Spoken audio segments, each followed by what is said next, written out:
네, 국내 코로나19 3차 대유행이 2달 가까이 지속 중인 가운데 신규 확진자 수는 하루 만에 다시 1,000명 아래로 떨어지면서 700명대 초반, 715명을 기록했습니다. 이런 가운데 사망자 증가세는 계속 이어지면서 누적 1,000명을 넘어서 방역 당국에는 비상이 걸렸습니다. 자세한 소식 먼저 백순영 가톨릭대 의대 명예교수와 함께 짚어보도록 하겠습니다. 어서 오십시오. 네, 안녕하세요. 예, 이게 근데 1,000명대로 갔다가 800명대, 600명대, 또 다시 1,000명대, 오늘은 700명대 초반.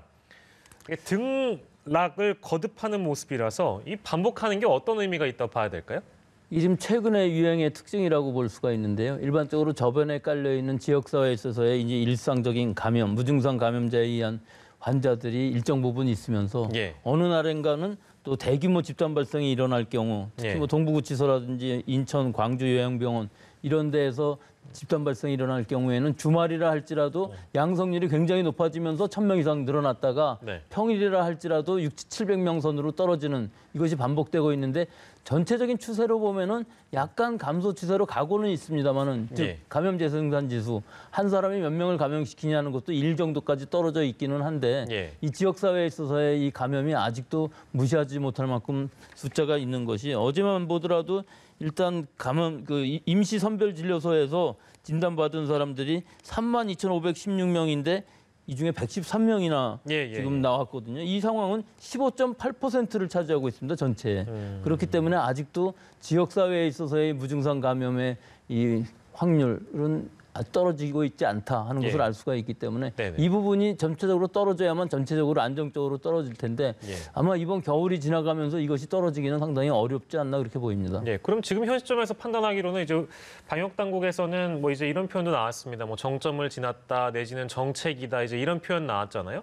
감소세라고 부르기는 어려워도 이걸 정책이라고 할 수는 있는 겁니까? 그렇죠. 일단 정책이면서 약간 감소세로 가는 느낌은 듭니다만 여기서 중요한 부분이 일반적인 환자들의 발생은 감소세일 수 있지만 집단 발생이 어디선가에서 우리가 알 수 없는데도 한번 나오게 되면 또 이 1,200명이 과연 이것이 정점일까 하는 의문은 좀 드는 상황이라서 좀 걱정이 되고 있습니다. 네, 지금 방역 당국도 이와 관련된 언급을 했습니다. 현재 같은 추세가 이어진다면 감소할 가능성이 크다는 얘기인데 어떻게 보십니까?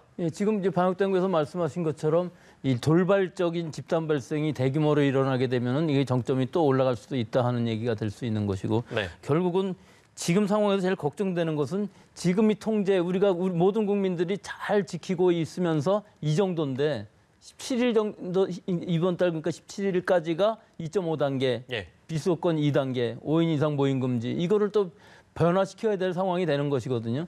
실제로 너무나 장기화됨으로 해갖고서 우리 국민들의 이 방역 의식도 좀 무뎌지면서 또 지금은 이 헬스장 같은데 주인들이 반발까지 일어나고 있는 이런 상황이기 때문에 이것이 계속 2단계를 하지는 못할 것으로 보여서 이것이 과연 완화됐을 때 또 어떤 상황이 나타날 것인가 그것이 지금은 좀 더 걱정되는 부분이 물론 있습니다. 17일까지 굉장히 많이 떨어져 준다면 좋겠지만 어느 정도 떨어졌을 때 그럼 과연 우리가 800명 수준 이하라고 그러면은 2.5단계를 내릴 수 있을 것인가 하는 것이 800명 이상이면 지금 3단계거든요. 사실은 그렇습니다. 그렇기 때문에 지금 떨어진다 할지라도 2.5단계를 완화시킬 수 있는지 없는지 아마 이게 고민이 더 깊어질 것으로 보이고요.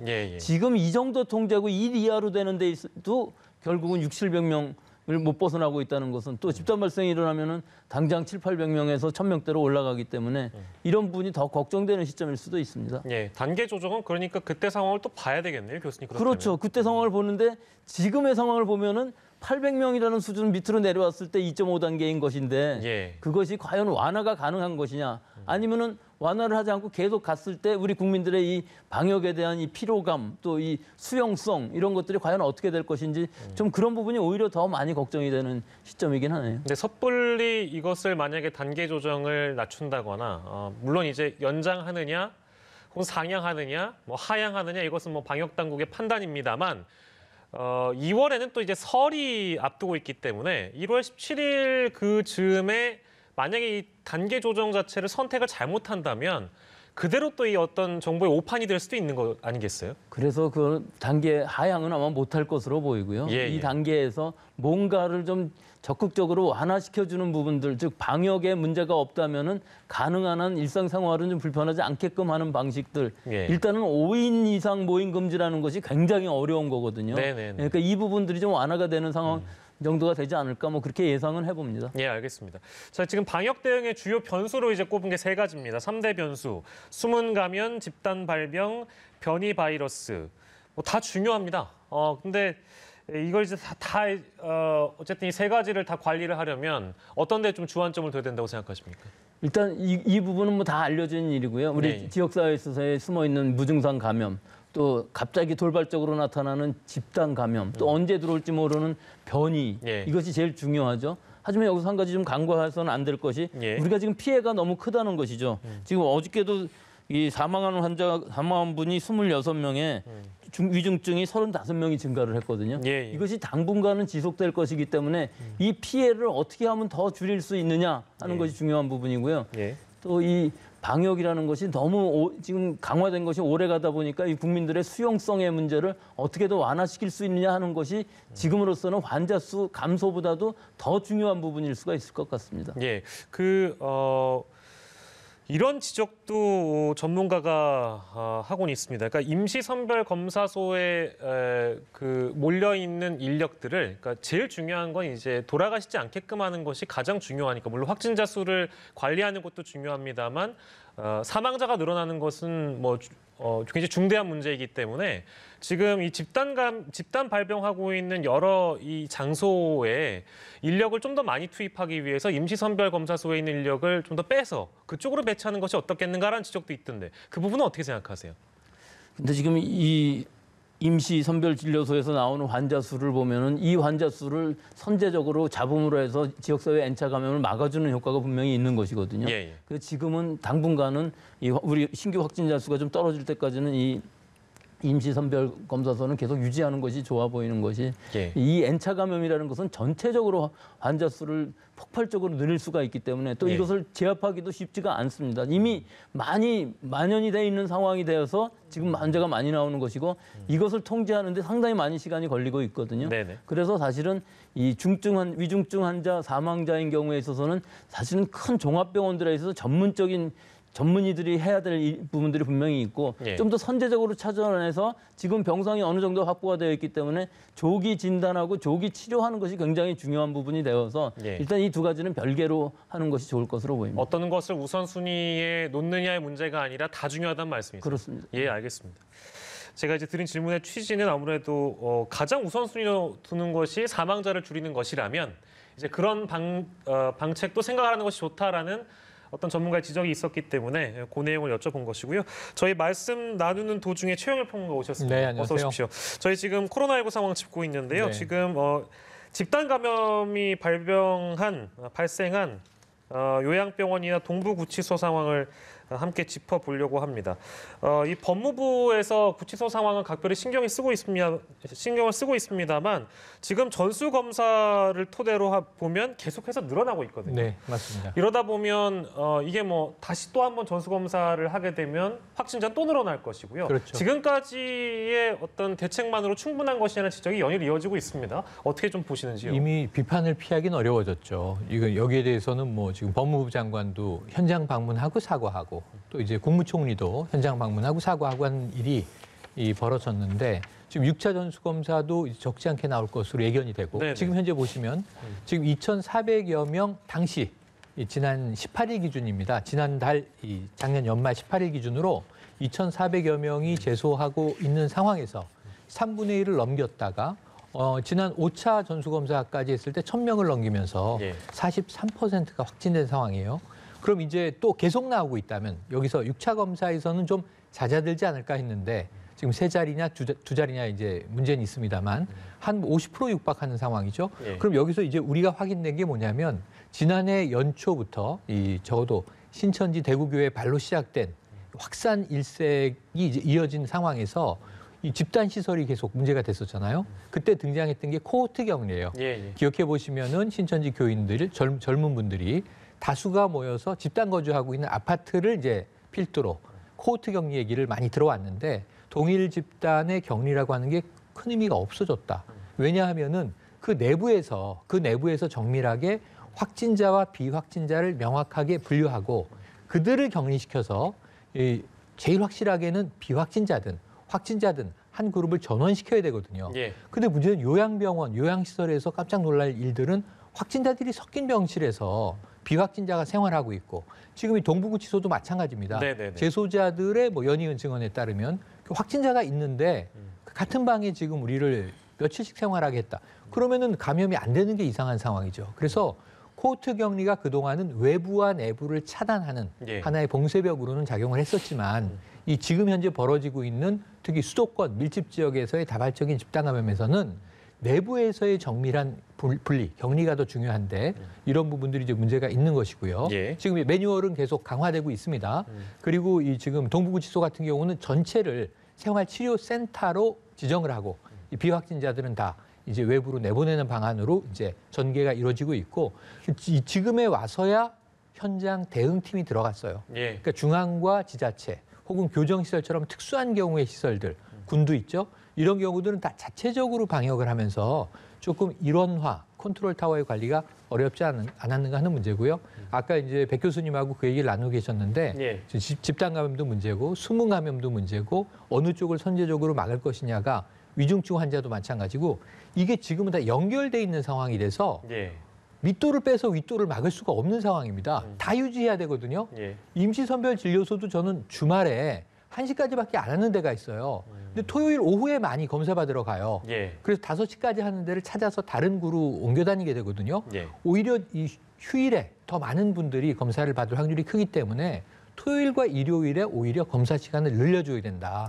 그러면서 있는 것을 지금 줄일 생각이 중요한 게 아니라 시간을 늘리던 인원을 늘리던 선별검사소를 늘리던 해서 더 선제적 대응을 해야 되거든요. 초동 대처부터. 그러니까 검사부터 시작하는 거죠. 테스트, 그다음에 역학조사, 트레이스, 그리고 트리트먼트. 이 3T가 지금 자꾸 허물어지는 게 문제이지 않겠습니까? 그러니까 숨은 감염이 늘고 그게 타고 들어가서 시설로 들어가게 되면 집단 발병이 되는 거거든요. 그래서 이런 문제에 있어서 우리가 조금 그 연결망들을 더 촘촘하게 관리해야 되고 어쩌면은 보상을 강화해서라도 의료팀 혹은 의료 지원 인력들을 오히려 늘려야 되는 상황이지 어디를 줄이고 어디를 뺄 수가 없는 상황으로 팽팽한 지금 긴장 상황이 유지되고 있고 이것을 우리가 조금 더 연장해서 가는 만큼 지금 선별진료소도 원래는 끝났어야 되는데 2주 연장된 거잖아요. 이거는 어찌 보면 저는 이 상황이 잦아들 때까지는 유지시킬 필요가 있다고 봅니다. 뭐 임대료를 이런 감염병 상황에서는 못 받게 하는 뭐 법안도 발의하겠다 뭐 이런 목소리도 정치권에서 있었습니다만 그게 지금 당장 해결책은 또 아닌 것 같고요. 어떻게 풀어야 될까 이거? 쉽진 않죠. 특히 재산권의 문제도 걸려 있고요. 착한 임대인은 솔직히 말씀드리면 캠페인이죠. 자발적 참여를 유도하는 수밖에 없고. 그래서 아까 이 회장님도 홍보해달라. 임대인 중에 모르는 분들이 너무 많다. 근데 예를 들면 나도 대출을 끼고 매달 적지 않은 이자를 내는 상황에서 임대료가 안 들어오면은 건물주도 문제가 생길 수 있죠. 근데 그런 건물주도 있지만 또 이제 이 대출 없이 온전히 자신은 또 건물이어서 거기서 뭐 이 주로 생활비를 이제 받아야 되는 분들도 계시겠지만 좀 여유 있는 분들도 계시겠고 적어도 여유 있는 건물주의 그룹들은 자발적으로 착한 임대인에 동참하면 명예도 얻고 실익도 얻을 수 있다. 지금 세계 70%라면 사실은 한 30% 깎아주는 셈인 것 아니겠습니까? 그러니까 이제 그런 측면에서는 조금 이러한 메리트들을 적극적으로 정부가 홍보를 대행해서 정말 저는 임차인이 임대인에게 너무 힘든데 좀 임대료 깎아주시죠. 얘기하면 지금 같은 분위기에서 분쟁 발생 가능성이 높고 여기서 또 가불관계가 복잡해질 수 있어요. 그래서 여기에야말로 정부 내지는 정부가 위촉한 전문가들이 좀 움직여줘야 하는 영역일 수 있다. 그리고 아까 중요한 말씀을 하셨어요. 그냥 이게 통으로 지원하지 말고 지원 안 된다. 만약에 월 100 임대료를 내는 작은 점포의 경우에 3개월치 집합금지가 됐는데 3개월치 임대료 내면 끝이고 사실은 본인도 돈을 못 벌고 최소한 1,000여만 원에서 많게는 이 사실 점포가 크면 클수록 손해가 큰데 수천만 원의 피해를 1년 가까이 받고 있는 분들이 많이 계실 거예요. 근데 이게 지원의 생색이 안 나는 거죠, 사실은. 근데 재정이 생각해 보세요. 전 국민에게 보편 지급했던 1차 긴급 지원금이 14조. 두 번째로 선별적으로 피해 지원을 집중적으로 했는데 이때 7조. 예. 그리고 이 올해 들어와서 네. 지금 이제 설 전에 전액을 다 소진하겠다. 1월 11일에 시작이 됩니다. 근데 그게 4조 원대거든요. 예, 예. 티가 안 나죠, 지금 이 상황에서. 그럼 사실 14조 정도를 또 한번 보편적으로 쏘고 그다음에 적어도 한 10조 내외의 돈을 힘든 업종부터 집합 금지, 집합 제한, 그리고 이제 피해 업종에 쏘게 된다면 예. 사실은 지금 재정이 지금보다 훨씬 확대돼야 되는 안타까운 상황이 있습니다. 예. 진짜, 문제는 돈입니다. 예, 예. 쉽지 않은 상황인데 이 문제 진짜 어떻게 풀어야 될지 연일 저희도 참 난감합니다. 목소리를 이제 듣고 있는데 너무 다들 어려워하시니까요. 맞습니다. 마음도 좋지 않고요. 예, 자영업자들의 목소리 잠깐 들어봤고 백신 얘기하겠습니다. 식약처가요 한국 아스트라제네카의 백신 허가 심사 착수했습니다. 근데 뭐 품질에 문제 없고요. 심사 과정이 예정대로 진행된다. 이러면 1분기 내에 접종이 가능하다. 이런 전망이 나오는데 가능할까요, 교수님? 1분기 정도가 아니라 2월 달을 아마 목표로 하고 있는 것 같은데요. 예, 예. 일단 영국에서 1월 4일부터 접종을 시작했고 한 주일에 200만 명씩 맞춘다고 하니까 일단 한 주일만 지나가도 이 200만 명에 대한 그 단기간의 부작용은 금방 알 수 있거든요. 이미 뭐 부작용에 대한 이슈는 지나간 것으로 보이는데요. 우리나라 식약처에서도 이게 승인을 하려면은 보통은 한 6개월씩 걸리던 것을 40일 안에 승인할 수 있도록 하겠다고 하고 또 이 국가 출하 승인도 20일 안에 결정을 하게 되면은 접종을 할 수 있게 되는 것이거든요. 근데 이게 40일 더하기 20일 하면 60일처럼 보이지만 이것을 거의 동시에 하게 되면은 일단 승인하고 그다음에 출하 승인을 하게 되면은 사실은 2월 중에는 충분히 승인이 될 수 있을 것이고 이것이 끝나게 되면 2월 말까지는 맞을 수는 있겠죠. 그런데 이제 문제는 뭐냐면은 이 물량이 과연 어떻게 들어올 것이냐. 우리 아스트라제네카가 1,000만 명분인데요. 2천만 도즈.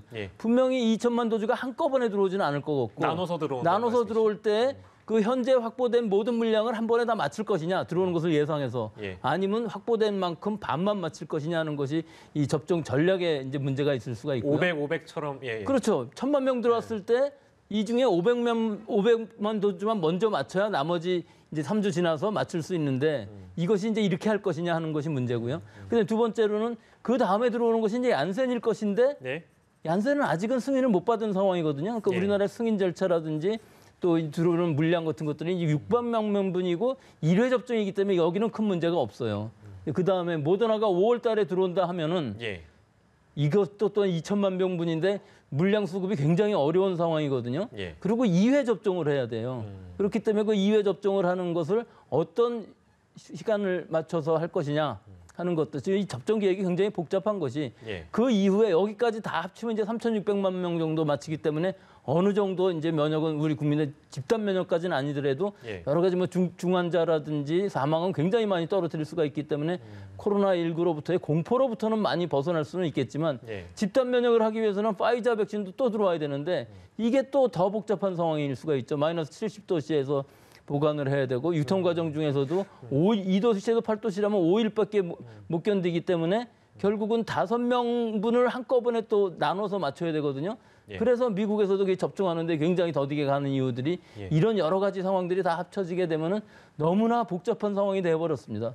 독감 백신 같으면은 종류는 여러 가지일지 몰라도 기본적으로 같은 개념의 백신이기 때문에 뭐 몇천만 명도 한두 달 안에 맞힐 수가 있는데 지금 우리 아스트라제네카 얀센까지는 큰 문제가 없는데 그 이후의 물량들을 어떤 접종 전략으로 맞출 것인지 많은 숙제가 남아있고 이 준비들은 뭐 거의 시뮬레이션이 아니라 실제로 해봐야 되는 예행 연습 정도를 해봐야 되는 상황이 아닌가. 지금 여러 가지 장비라든지 인력이라든지 또는 장소라든지 모든 것 시스템들을 다 정비해야 될 상황이라고 봅니다. 이달 안에 이제 방역 당국에서는 접종 계획 공개하겠다고 하니까 기다려봐야 될 일이긴 합니다만 지금 백 교수께서 말씀 주신 대로 그 저온 유통 체계를 갖추기에 시간이 충분한가? 이제 이 부분에 대한 문제점이 많이 제기가 되는 것 같아요. 시간은 절대 충분하지가 않죠. 그럼에도 불구하고 이제 해내야 하는 상황이죠. 저는 초기에는 여러 가지 시행착오나 혼선도 있을 것 같은데 우리가 코로나 처음 대응할 때 지난해 아마 이 2월, 3월을 생각해 보시면 될 것 같습니다. 도대체 이게 뭐냐? 그러니까 우리가 백신은 가장 강력한 방패고 게임 체인저라고 부르고 있는데 우리는 바이러스도 완벽하게 파악 못했지만 백신도 완벽하게 몰라요. 지금 예를 들어서 한 70%의 효과가 있다. 그러면 우리가 뭐 1,000만 명 맞았을 때 300만 명은 효과가 없을 수 있는 가능성이 있는 거잖아요. 그럼 그분들은 맞고도 감염되는 사례가 해외에서도 나오고 있잖아요. 그럼 이런 경우에는 또 맞출 것이냐. 그럼 지금 항체가 형성돼서 면역력이 생겼다고 전제하고 백신의 결과 그게 얼마나 지속되는지도 지금 명확하지 않아요. 예. 지금 우리가 맞아 나가는 과정이 2월에 시작돼서 11월을 목표로 한다면 한 8, 9개월 늘어져 있거든요. 그럼 2월, 3월에 먼저 접종 받은 분들은 지금 예를 들면 여름이 지나서 7, 8월이 되면은 면역이 있는 건지 없는 건지 또 확인을 해야 된단 말입니다. 그러면은 우리가 거의 다 이제 다 맞았으니까 집단 면역 한 60, 70% 생겼겠지 할 때 처음 맞은 분들은 약효가 없어졌을 수도 있어요. 그럼 이게 독감 백신처럼 1년에 한 번은 필수 접종을 해야 되는 건지 6개월 단위로 해야 되는 건지 이거는 보면서 맞아야 되거든요. 그러니까 이게 대혼란이 나올 수밖에 없는 상황이죠. 그래서 2월, 3월은 아스트라제네카, 5월에는 말씀하신 대로 4월 이후 얀센, 5월 이후 모더나, 그리고 이제 적어도 7, 8월부터는 파이자. 이게 동시에 가는 거고 그 사이에 또 노바백스가 이제 끼어들 겁니다. 그럼 이런 복잡한 상황을 통제하면서 각각의 백신마다 나타나는 특성들을 또 모니터링 해야 되거든요. 그러니까 이건 저는 데이터베이스 싸움이라고 보는데 우리가 올해 시작하는 디지털 뉴딜 중에 이 데이터 산업이 들어갑니다. DNA에서 데이터 네트워크, AI인데 정말 이러한 첨단 기술을 총동한 수준으로 접종 대상들의 리스트, 데이터베이스를 철저하게 관리하고 여기는 물리적으로 아까 말씀하신 콜드 체인의 정확한 유통 그리고 정확한 접종. 그래서 지금 파이자 백신 접종은 기관들을 지정해서 거기서만 맞추겠다는 거고요. 아스트라제네카는 적어도 독감 백신을 놓는 이 병원이라면 다 쓸 수 있는 것 같고요. 이런 부분들에 있어서 이것이 뒤섞이게 되면 제가 보기엔 통제불능이 야기됩니다. 그래서 처음부터 끝까지 데이터 관리의 싸움이기 때문에 컨트롤 타워가 명확해야 되고 시행착오는 있을 수 있지만 2번 시행착오를 반복하지 않을 수 있는 대응 체제를 만들어 놓고 가야 된다고 봅니다. 이달 안에 어떤 계획을 내놓는지 좀 지켜보시도록 하겠습니다. 거기서 지금 말씀하신 것 중에 저희가 이제 정리를 해야 되는데 교수님. 죄송합니다. 다음에 하시죠. 오늘 코로나19 상황 짚어봤습니다. 두 분의 전문가와 함께했는데요. 백승현 가톨릭대 의대 명예교수, 최영일 시사평론가와 함께했습니다. 고맙습니다. 고맙습니다.